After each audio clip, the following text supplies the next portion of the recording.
Hi Andy, నేను doctor Sujatha Vellanki fertility specialist. Welcome to my channel. If you're watching my channel for the first time, please do subscribe to my channel for more updates on reproductive health and fertility issues. ముఖ్యంగా నేను ఈ channel ద్వారా న్యాచురల్గా pregnancies రావడానికి ఎంతవరకు ఏ విధమైన మార్పులు చేసుకోవచ్చు అనే దాని మీద అవగాహన కల్పించడానికి ప్రయత్నం చేస్తున్నాను. ఈ వీడియోస్ చేసి మీ అందరి ముందుకి రావడానికి I feel very happy and very motivated. So please do continue your support in the same way. ఈరోజు మనం ఈ వీడియోలో ఎప్పుడు ఎవరైనా సరే ఫర్టిలిటీ స్పెషలిస్ట్ని అసలు ఎప్పుడు కలవాలి, ఏ విధమైన ప్రాబ్లమ్స్ ఉంటే అవి ఒక అలార్మింగ్ సైన్స్ మీకు ఫర్టిలిటీ స్పెషలిస్ట్ని కలవాలి అని అనుకోవటం కోసం అనేది చూద్దాం. సో ఫస్ట్ అండ్ ఫార్మోస్ట్ ముందుగా ఏంటంటే, ఎప్పుడైనా సరే మ్యారేజ్ అయింది, ప్రెగ్నెన్సీస్ ప్లాన్ చేసుకుంటున్నారు, న్యాచురల్గా ట్రై చేస్తున్నారు, ఒక 1 year పాటు రెగ్యులర్గా ఫ్రీక్వెంట్గా ఎవ్రీ మంత్ ప్రయత్నం చేస్తున్నా కూడా ప్రెగ్నెన్సీస్ రావట్లేదు, సెక్షువల్ ఇంటర్కోర్స్లో ఎటువంటి సమస్య లేదు, ఎగ్స్ రిలీజ్ అవటం కానీ పీరియడ్స్ రెగ్యులారిటీలో కానీ ఎటువంటి సమస్య లేదు, మీరు ఆ ఓవ్యులేషన్ టైం మిస్ అవ్వకుండా, అంటే ఎవ్రీ ఆల్టర్నేట్ డే కానీ లేదా ఇంచుమించుగా ప్రతిరోజు కానీ భార్యాభర్త రెగ్యులర్గా కలుస్తున్నారు, అయినా కూడా ప్రెగ్నెన్సీస్ రావట్లేదు, మీరు ఫర్టిలిటీ స్పెషలిస్ట్ని ఒక్కసారి సంప్రదించాల్సి ఉంటుంది. ఇక్కడ గమనించుకోవాల్సింది ఏంటంటే, చాలాసార్లు ప్రెగ్నెన్సీస్ ప్లాన్ చేసుకుంటున్నప్పుడు మ్యారేజ్ అయింది, కొత్తగా ఉంది, ఇప్పుడే చిన్న వయసే, ఎంత 22 years 23 years 24 years ఇట్లాంటివన్నీ అనుకుంటూ ఉంటాం. అయితే ఈ ట్రై చేయటం అనే ప్రాసెస్లో కొన్నిసార్లు హస్బెండ్ ఊర్లో ఉండరు, కొన్నిసార్లు బాగా టైర్డ్ అయిపోయి వస్తారు, రెగ్యులర్గా పార్టిసిపేట్ చేయలేకపోవచ్చు ఇంటర్కోర్సు, ఏ టైంకి గుడ్డు విడుదలవుతుంది అనే దాని మీద అంత అవగాహన ఉండకపోవచ్చు. సో నా వీడియోలో ఓవ్యులేషన్ ఎలా డిటెక్ట్ చేసుకోవచ్చు, ఏ రకమైన టెస్ట్తో ఓవ్యులేషన్ డిటెక్ట్ చేసుకోవచ్చు అనేది వీడియో ఉంది, డిస్క్రిప్షన్లో లింక్ ప్రొవైడ్ చేస్తాను, ఆ వీడియోని తప్పకుండా వాచ్ చేయండి. సో మెయిన్గా ఇక్కడ ఇంపార్టెంట్ ఏంటంటే, అండాశయం నుంచి గుడ్డు విడుదలైన తర్వాత అది 24 గంటలు మాత్రమే సర్వైవ్ అయి ఉంటుంది. ఆ 24 hours హైయెస్ట్ ఛాన్సెస్ ఉంటాయి ప్రెగ్నెన్సీస్ రావడానికి. దానికి ముందు కానీ వెనక కానీ ఒకరోజు అటు ఇటు కలిసేటట్టుగా ఉండాలి. ఏ ఫంక్షన్ వచ్చింది, మ్యారేజ్కి వెళ్ళాము, ప్రయాణం చేస్తూ ఉన్నాము, అనుకూలించలేదు, ఆ మంత్ ఆ టైంలో కనుక మీరు కలవకపోతే ఆ టైంలో ప్రెగ్నెన్సీ వచ్చే ఛాన్సెస్ మీకు తగ్గిపోతాయి.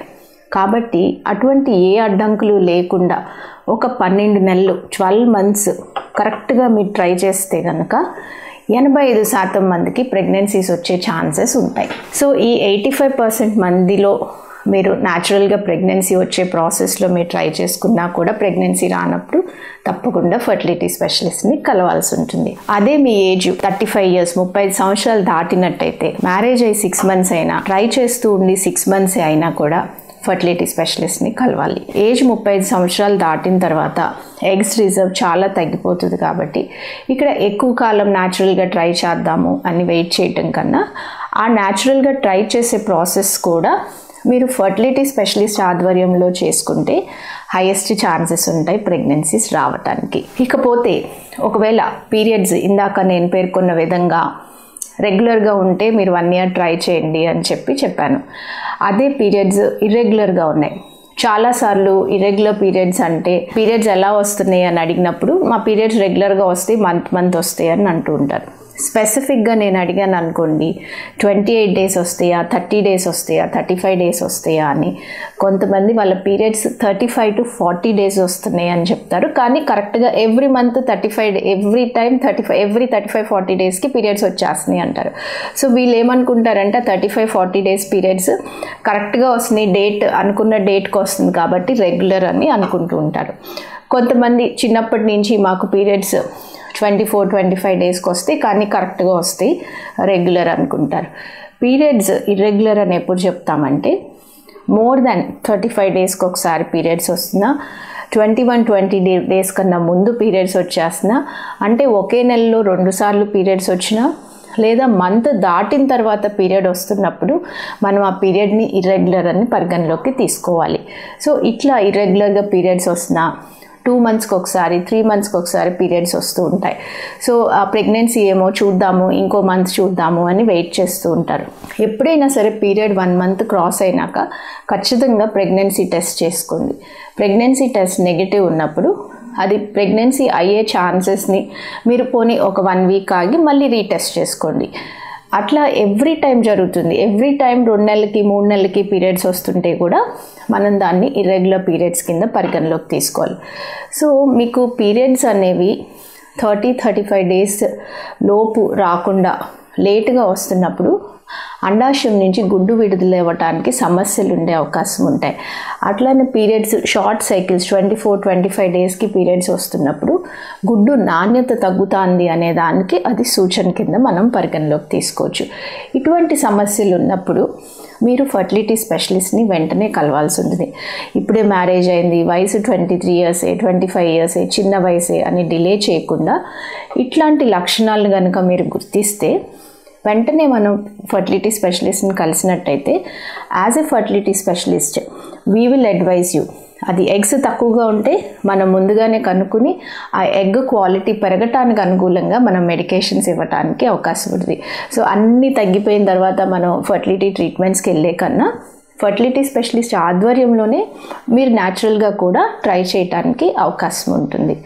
అట్లానే పీరియడ్స్ లేట్గా వస్తున్నా హార్మోనల్ ఇంబ్యాలెన్స్ ఉందనుకోండి, అది ఆటోమేటిక్గా కరెక్ట్ చేసుకోగలడానికి అవకాశం ఉంటుంది మీరు డాక్టర్ని కన్సల్ట్ అయితే. ఇకపోతే ప్రీవియస్గా ఏమైనా మీకు ఆల్రెడీ ఫైబ్రాయిడ్ గడ్డలు కానీ ఎండోమెట్రియోసిస్ సమస్య కానీ ఇట్లా ఏమైనా గర్భసంచిలో ప్రాబ్లమ్స్ కానీ ప్రీవియస్గా ఏమైనా ఓవరీలో కణితులుండి సర్జరీ చేసి తీసేయటం కానీ పెళ్ళి కాకముందు ఏమైనా గర్భసంచి మీద కానీ ఓవరీస్ మీద కానీ ట్యూబ్స్ మీద కానీ సర్జరీస్ చేసినట్టయితే ట్యూబ్లో ప్రెగ్నెన్సీ వచ్చి ఎక్టోపిక్ ప్రెగ్నెన్సీ అని కానీ ట్యూబ్స్ బ్లాక్ అయినాయి అని కానీ ఇట్లా ఏమైనా ప్రీవియస్గానే ఏమైనా ఇటువంటి కండిషన్స్ ఉంటే మాత్రం మీరు ప్రెగ్నెన్సీ ప్లాన్ చేసుకుందాము అనుకున్న వెంటనే ఫర్టిలిటీ స్పెషలిస్ట్ని కలవాల్సి ఉంటుంది. 4వ ముఖ్యమైనది వయస్సు. ఆడవారిలో వయస్సు 25 సంవత్సరాలు 27 సంవత్సరాల దగ్గర 25-27 ఇయర్స్ దగ్గర హైయెస్ట్ ఛాన్సెస్ ఉంటాయి ప్రెగ్నెన్సీస్ రావటానికి. మీ ఏజ్ 27-28 దాటుతూ ఉండగా అంటే మీరు 1 ఇయర్ అయింది 2 ఇయర్స్ అవనండి ఏజ్ కనుక 28 ఇయర్స్ క్రాస్ అవుతూ ఉంటే ఫర్టిలిటీ స్పెషలిస్ట్ని కలవటాన్ని పరిగణలోకి తీసుకోండి. క్లుప్తంగా మీకు అర్థం అవ్వాల్సింది ఏంటంటే ఈ వీడియో ద్వారా మీరు ఫర్టిలిటీ స్పెషలిస్ట్ని కలవాలి అన్నప్పుడు మీకు ఎటువంటి లక్షణాలు కనిపిస్తే మీరు కలవాల్సి వస్తుంది అంటే రెగ్యులర్గా పీరియడ్స్ ఉండి 1 ఇయర్ పాటు ఫ్రీక్వెంట్గా భార్యాభర్త కలుస్తున్నా కూడా ప్రెగ్నెన్సీస్ రావట్లేదన్నప్పుడు ఒకసారి ఫర్టిలిటీ స్పెషలిస్ట్ని కలవండి. పీరియడ్స్ కనుక ఇర్రెగ్యులర్గా ఉంటే కూడా వెంటనే ఫర్టిలిటీ స్పెషలిస్ట్ని కలవండి. మీ ఏజ్ 35 ఇయర్స్ కన్నా ఎక్కువ ఉంటే 6 మంత్స్ వరకు ట్రై చేసిన తర్వాతే డాక్టర్ని కలవటానికి ప్లాన్ చేసుకోండి. మీరు గనక ప్రీవియస్గా ఏమైనా ఎండోమెట్రియోసిస్ ఇటువంటి సమస్యలు ఏమైనా థైరాయిడ్ సమస్యలు పీసీఓడి సమస్యలు గర్భసంచి మీద సర్జరీస్ ఇటువంటి ఏమైనా ప్రీవియస్గా ఉంటే కనుక వెంటనే కలవాలి. ఏజ్ పెరుగుతున్న కొద్దీ కూడా ఫర్టిలిటీ స్పెషలిస్ట్ని కలవటం మంచిది. అయితే ఇప్పుడు మీరు ఈ ఫర్టిలిటీ స్పెషలిస్ట్ని ఎందుకు కలవాలి అంటే ఫర్టిలిటీ స్పెషలిస్ట్ని కలిస్తే ఫర్టిలిటీ ట్రీట్మెంట్స్ అయినా ఐయుఐ ఐవీఎఫ్ ఇట్లా పెద్ద ట్రీట్మెంట్స్ చెప్పేస్తారా? చాలామంది ఈ మధ్యకాలంలో నిన్న ఒక కపుల్తో మాట్లాడితే నా కౌంట్ తక్కువ ఉంది, నన్ను డాక్టర్ని కలవమన్నారు, అక్కడికి వెళ్తే వాళ్ళు ఐవీఎఫ్ చెప్పేస్తారేమో అని నేను ట్రీట్మెంట్కి వెళ్ళకుండా అన్నీ ఆపేసి వెయిట్ చేస్తున్నాను అని చెప్పి అన్నారు.